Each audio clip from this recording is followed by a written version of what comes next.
Hello दोस्तों, आइए एक बार फिर से हम क्या कर रहे हैं। कैलकुलस में एक बहुत फेमस थ्योरम आती है जो बच्चों को समझ में नहीं आती है। ठीक है, उसे सीखते हैं, जिसे हम लेबनीज थ्योरम कहते हैं। क्या कहते हैं? लेबनीज थ्योरम कहते हैं।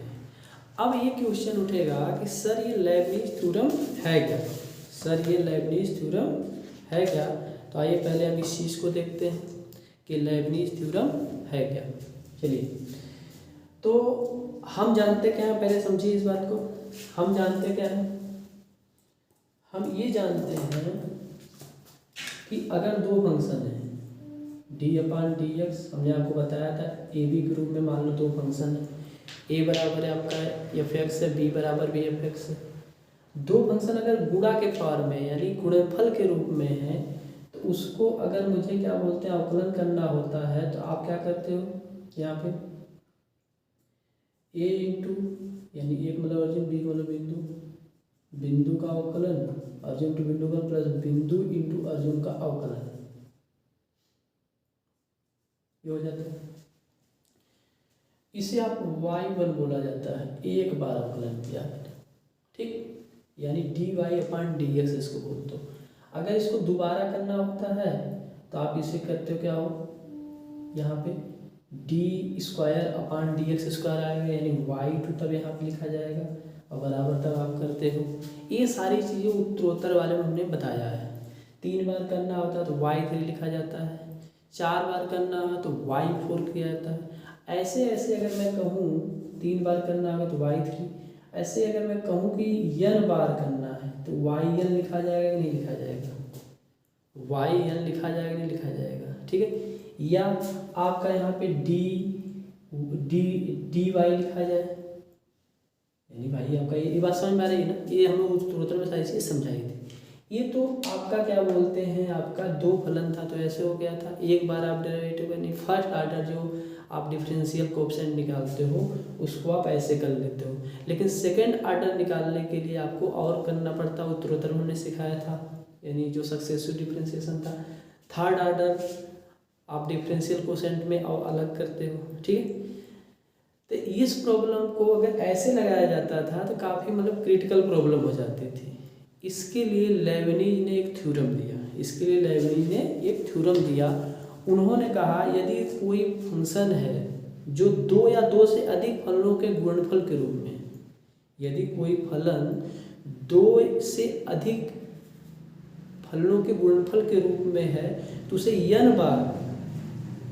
n बार जो अवकलित करना है तो उसके लिए लेबनीज थ्योरम का प्रयोग किया जा सकता है। मतलब दो फंक्शन अगर मल्टीप्लाई के फॉर्म में हो तो एक बार, दो बार, तीन बार नहीं बल्कि n टाइम्स आप क्या कर सकते हो, इनकी थ्योरम से आसानी से क्या कर सकते हो, आप सॉल्व कर सकते हो। जैसे आइए हमने यहाँ पे u और v दो फंक्शन लिए हैं। u बराबर भी आपका क्या बाबू एफ एक्स यू एक्स है, और v बराबर क्या वी एक्स यानी फंक्शन ऑफ एक्स है, फंक्शन ऑफ एक्स है। u बराबर यू एफ एक्स है, v बराबर वी एफ एक्स है। ये फंक्शन ऑफ एक्स है, यानी दो फलन है, जैसे हमने a और b बताया था। ठीक है, अर्जुन और बिंदु की बातें किया था, दो फंक्शन है। तो लेबनीज थ्योरम ये कहती है d का मतलब हमने बताया ही था आपको पीछे कि d अपान डी एक्स होता है, n का मतलब n टाइम्स आप डिफरेंशियल कोएफिशिएंट निकालते हैं। अगर n टाइम्स करना है तो फार्मूला आपका दिया लेबनीज ने, कहा n c0 dnu into d0v। इसी को कभी कभी नहीं लिखा जाता है तो इसका किताब में आपको लिख देता है इंटू v। ठीक है, अच्छा, plus n c1 dn minus 1 into u dv। dv अब देखो यहाँ घात 1 हो गई, जब यहाँ पे 1 है तो यहाँ घात 1 हो गई, d का मतलब क्या d1 हो सकता है ना, ऐसे plus n c2 dn minus 2 u D square V. देखो यहाँ पे 2 था तो यहाँ पे घात बढ़ गई, यहाँ पे घातें घट रही है, देखो यहाँ पे डी एन माइनस घट रहा है, यहाँ पे बढ़ रहा है, plus dot dot dot dot अगर मान लो एन सी आर हो तो डी एन माइनस आर हो जाएगा, यू डी आर वी हो जाएगा, प्लस अगर मान लो एन टाइम्स है तब इस आर के स्थान पे क्या हो जाएगा, एन हो जाएगा, एन सी एन हो जाएगा, यू u बचेगा डी एन वी। अब कहोगे सर यहाँ पे d कहाँ गया, तो d यहाँ पे क्या हो जाएगा n, यहाँ पे n टाइम गया, यहाँ पे डी एन माइनस एन हो जाएगा, या D to power zero. D to power zero मतलब कुछ नहीं, एक बार भी अवकलन नहीं करना है, ये आपको ऐसे हो जाता है। अब बात को समझिएगा, अगर ये फार्मूला याद है तो ये सारे फार्मूले अपने आप याद हो जाएंगे। कैसे कहोगे, देखो अगर यहाँ पे जीरो रख लो, एन सी जीरो, ठीक, तो डी एन जीरो हो जाएगा इंटू बी, और डी जीरो इंटू बी, यानी पहला टर्म मिल जाएगा ये वाला, यहाँ से यहाँ तक देखो इस पहले टर्म में मिल जाएगा। अरे भाई यहाँ पे आपका क्या था, डी एन ही तो था, डी एन था यू और इंटू डी आर, आर का मतलब जीरो था आपका, यहाँ पे मैंने लिखा था ना। अच्छा, दूसरा टर्म निकालना चाहते हो, यानी आपको इतना याद रखना है कि यहाँ पे आर का मान जो होना चाहिए, यहाँ पे आर का मान जो शुरुआत में करना पड़ेगा, 0 1 2 3 ऐसे डाट डाट आपका n-1 तक जाएगा। ठीक है, बात में समझ में आ रही है। तो आप अगर जीरो रखोगे इसी फार्मूला, मतलब मेन फार्मूला ये है, अगर आप इतना याद रखते हो तो ये सारी चीज़ें याद रहेंगी। कुछ बच्चे क्या करते हैं, इसको रटते हैं, फालतू का काम करते हैं। देखो जीरो आप रखोगे तो आपको ये वाला टर्म मिल गया यहाँ से यहाँ तक। अगर आप इसी में 1 रखो तो N C 1 D N minus 1 U D 1 B, ये बताओ टर्म मिला कि नहीं मिला, दूसरा टर्म मिला। ऐसे आप इसी फार्मूले में ये जो हमने रेड कलर से लिखा है, अगर आप 2 रखते हो तो तीसरा पद मिलेगा, क्योंकि जीरो से स्टार्ट किए, जीरो रखे थे तो आपका पहला टर्म, 1 रखो तो इसका दूसरा टर्म आपका पूरा मिला, फिर प्लस अगर आप 2 रखोगे तो N C 2 D N minus 2 U D 2 B, देखो ध्यान से हो रहा नहीं हो रहा सब।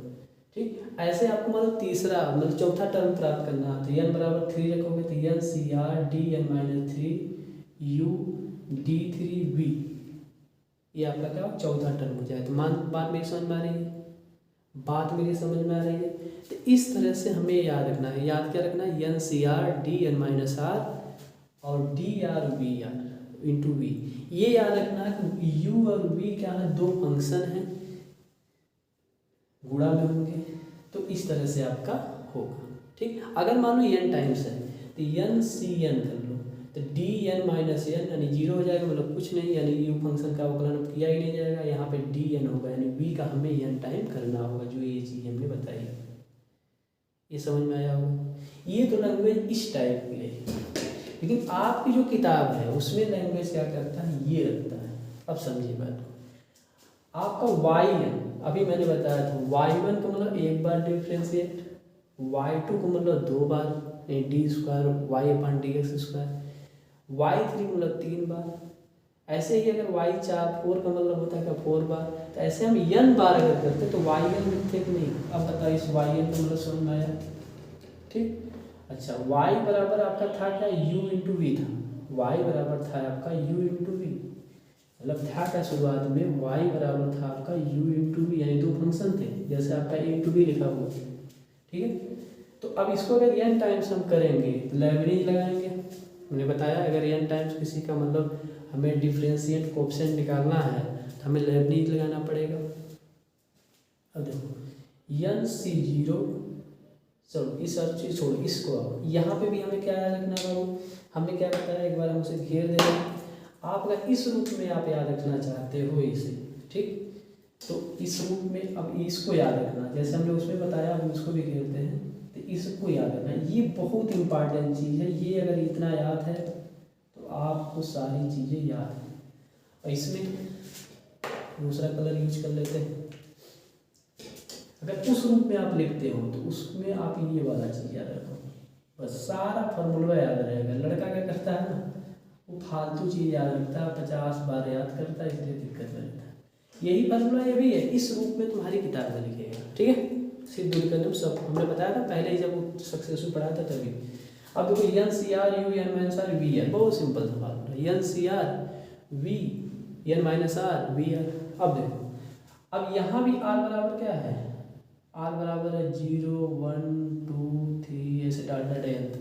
ठीक, अब देखो जब जीरो रखोगे तो पहला टर्म मिल जाएगा, देखो यहाँ पे ये वाला यहाँ से यहाँ तक देखो N C 0 U N minus 0 V 0। देखो वी 0 का मतलब वी फंक्शन को वैसे ही लिख देना है।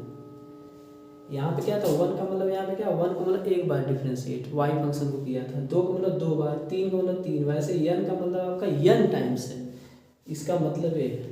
ठीक है, अब देखो अगर यहाँ पे 1 रख दिया एन सी 1 रखोगे तो यू एन माइनस 1 होगा, वी 1 होगा।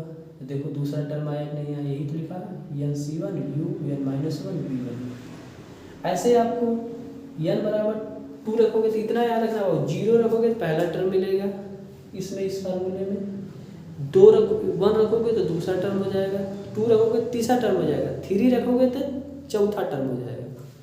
देखो तीसरा टर्म एन सी 2 है, यू एन माइनस 2 वी 2 मतलब 2 बार आपको उसको डिफ्रेंशिएट करना पड़ेगा। बात मेरी समझ में आ रही है? बात मेरी समझ में आई? तो पहले बार डिफ्रेंशिएट हुआ, ये वाला आपका दूसरे बार हुआ है, जो भी कुछ आया है। ठीक है, ये बात समझ में आ गई है? चलिए, अगर हमने n टाइम्स करना होगा तो n minus n U N minus n V N.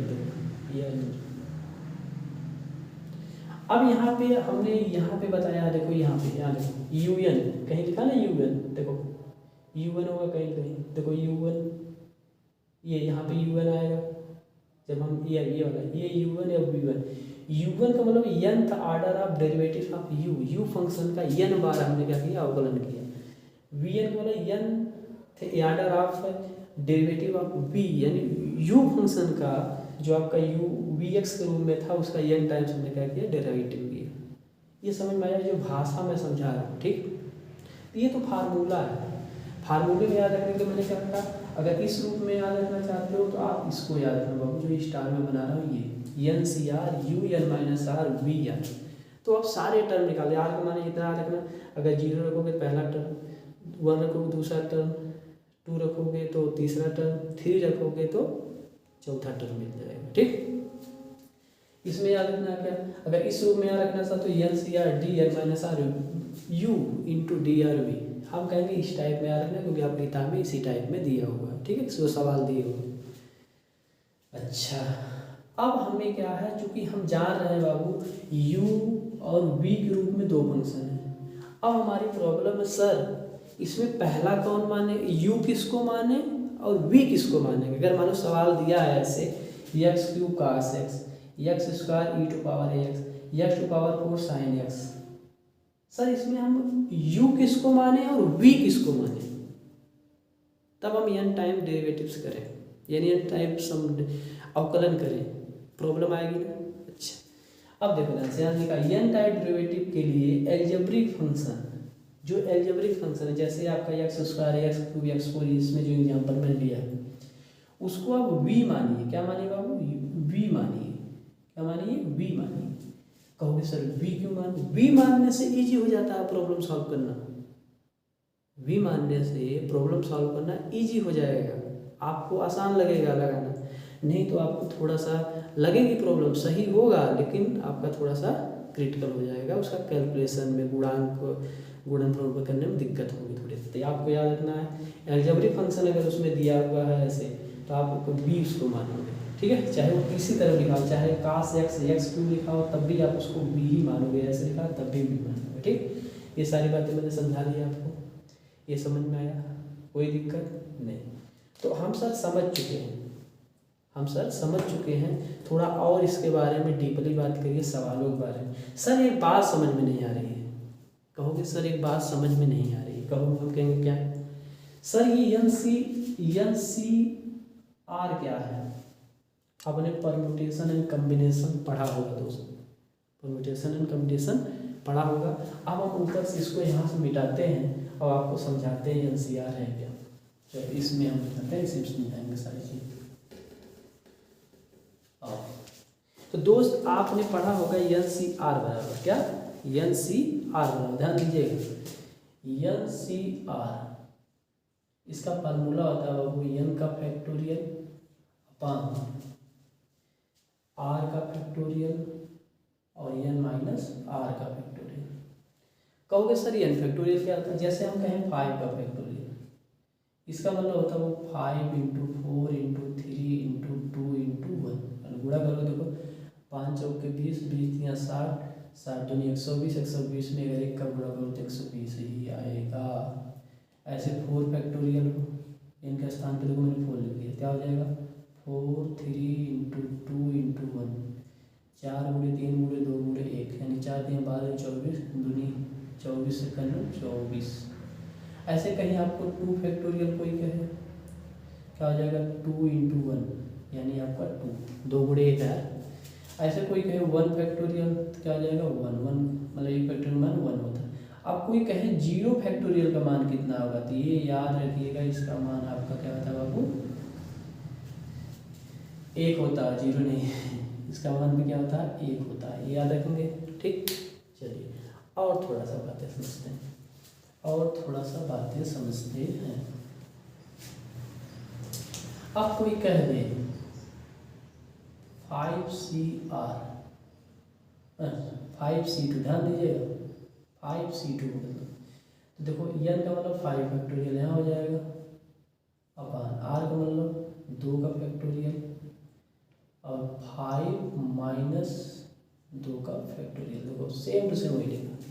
आप अगर इसे देखो तो ये हो जाएगा 5 फैक्टोरियल को क्या लिख सकते हो 5 इंटू 4 इंटू 3 का फैक्टोरियल हो जाएगा बट्टे 2 फैक्टोरियल मतलब 2 इंटू 1।